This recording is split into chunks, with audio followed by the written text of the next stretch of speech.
Hi hello friends, welcome to Viji's lifestyle. இன்றைக்கி நம்ம சிம்பிளாக எப்படி ஒரு புளிச்சக்கீரை கடையிறது அப்படிங்கிறத பார்க்கலாம்.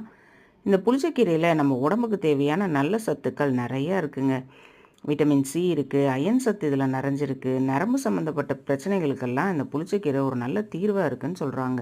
அதனால் இந்த புளிச்சக்கீரை எங்கே பார்த்தாலும் விடாமல் வாங்கி பயன்படுத்துங்க.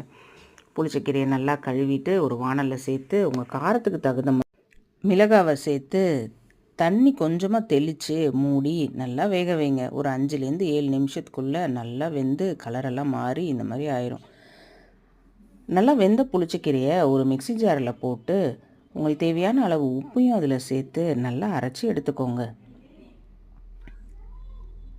அதுக்கப்புறம் நல்லெண்ணெய் ஊற்றி கடுகு உளுந்து தாளித்து கொஞ்சமாக பெருங்காயத்தூளும் போட்டு தாளித்து கொட்டினீங்க அப்படின்னா நம்மளோட புளிச்சக்கீரை ரெடி.